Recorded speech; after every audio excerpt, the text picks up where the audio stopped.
Hey guys! We got lots of dog hair going on. I think we're gonna just have to deal with it. Beldos just says hi to everybody. Doing a little sunning. Man, there's really bad dog hair going on here. Sorry, it's not even on the lens. Okay. Kind of ghetto operation we got going on here. Anyway, Sean from The Good Dog. How are we? How are you? How are we? Here in sunny LA, Chatsworth, California. Beautiful day out. I could use a sweatshirt, but I'm manning up. I'm just taking it with the t-shirt. Anyways, quick video, like for reals. Wanted to talk about what's missing. If so many people are struggling with their dogs, if so many dogs are ending up back in shelters, back at the rescue, euthanized, rehomed, on and on and on, what are we missing? Obviously, it's a fundamental understanding from us about the dogs. All these dogs can't be bad. All these dogs can't be problematic beyond being able to be resolved or helped or fixed. But there's some fundamental gap.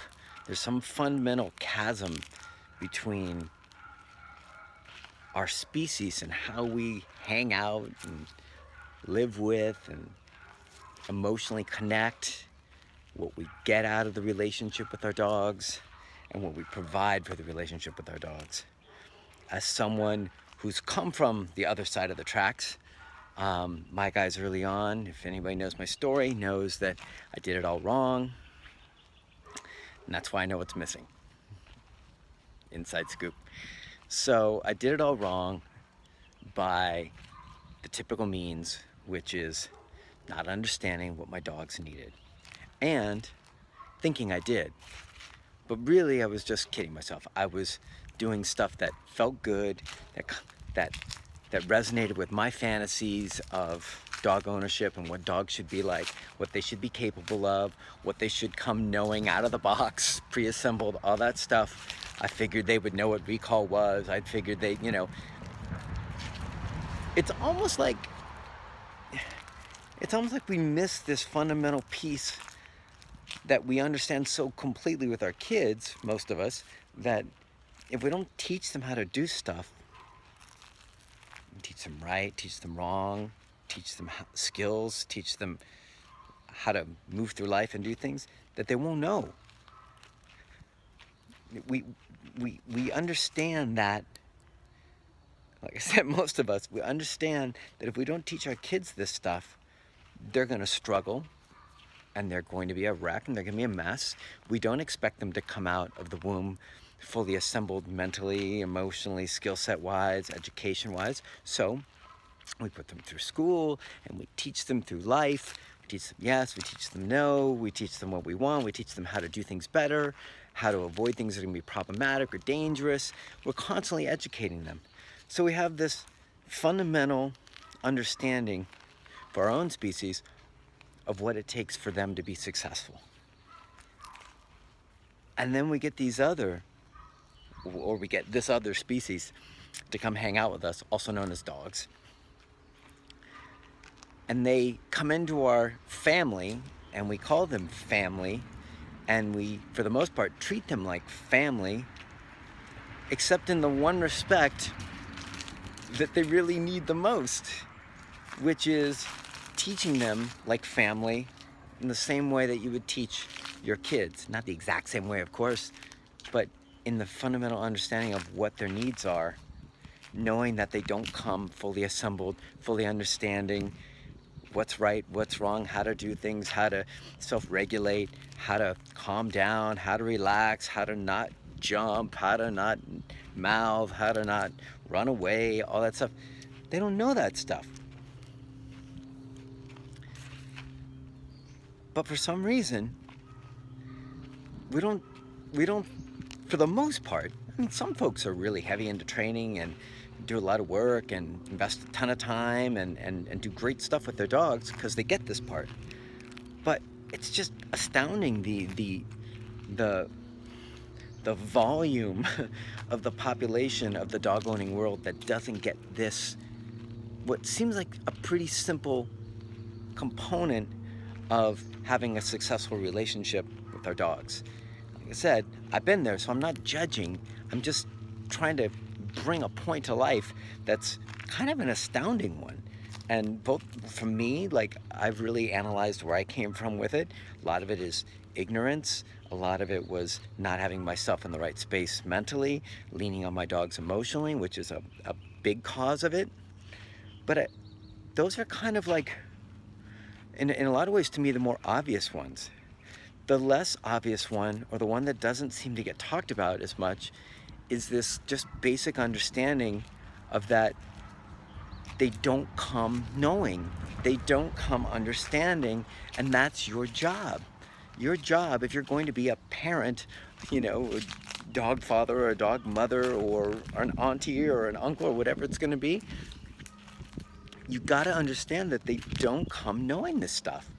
And I know this sounds like ridiculously simple stuff, but then if it's so simple, why do we all screw it up so much? Or why do so many of us screw it up so much?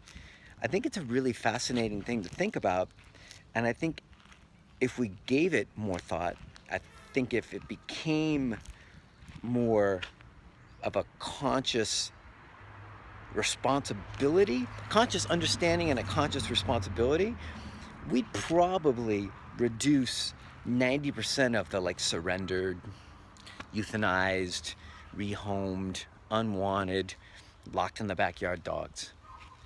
Just by understanding that our dogs don't know and it's our job to teach them. I know this is rudimentary stuff. I know it sounds too simple to be of any value, but if it was so clear, it is simple, but if it was so clear, if it was known, if it was understood, it wouldn't be happening on the levels and the magnitude that it's happening. It's happening on gigantic levels across the world. People assume dogs already know. People assume dogs know how to recall. People assume dogs know all the things that are right and wrong, and then they get pissed off when the dogs don't do it. But they don't think that they have a responsibility to show them. And they don't think that they have a responsibility to learn how to show them. And so it's almost like raising kids and feeling, I don't really have a responsibility to teach them. I don't really have a responsibility to learn how to be a good parent.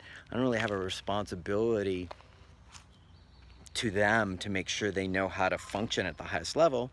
I just have kids and they just do their thing and we just coexist, and when they screw up, you know, I just get annoyed with them. I don't teach them how to do it better. I just get frustrated and annoyed. And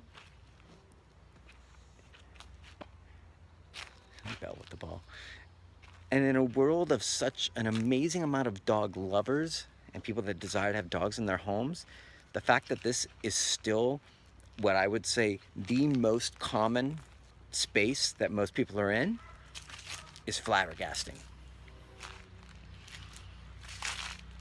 The fact that in this day and age, 2017, so many people are still not teaching dogs how to succeed. They still haven't taken the responsibility for learning what really works and what doesn't work, and teaching their dogs yes and teaching their dogs no, and making sure their dogs are trained, making sure their dogs understand all the commands, so when they ask for it, it's not some mysterious thing that you're inquiring about. You've actually taught it to your dog. It's like you're like expecting your kids to understand math or a foreign language or geometry, just math, or history, or, you know, any of this stuff without them studying it, without you teaching them it. Like not teaching them how to open a bank account or balance a checking book or, you know, checkbook or any of that stuff. It's all stuff that we go, well, yeah, if we haven't taught them that, they're going to struggle with this. But yeah, with our dogs, we don't get that simple concept. And so I just wanted to put this out there because it's one of the things that baffles me. You can tell I've used the words flabbergasted and baffled, and it's one of those things that still, as a I was going to say as a society, but I don't want to limit it. It's as the dog owning population, for the most part, doesn't own their responsibility for teaching their dogs how to live a proper life. And that's incredibly unfair, and the only ones paying the price are the dogs. And I think it's high time that we start to look at our responsibility of educating ourselves so we can be better dog owners, dog parents, whatever the hell you want to call it. It's high time we actually connect the dots that they don't know, and that there's only one person, or your family, you guys, your responsibility to teach them. And if you don't, and if they misbehave, if they jump on people, if they injure people, if they're out of control, if they're dangerous, if they run away, if they get hit by cars, if any of that stuff, that it's your fault. It's not their fault, it's your fault. If you don't teach your kids and they mess up and they have a crappy, struggling life, it's your fault. If you don't teach your dog and they have a messy, crappy, struggling life, it's your fault. Let's stop blaming the dogs and let's start blaming us. Not in the sense of the popular kind of like, get your together and your dog will magically be great. No, in the more rooted, tangible sense of actually taking responsibility for teaching, right?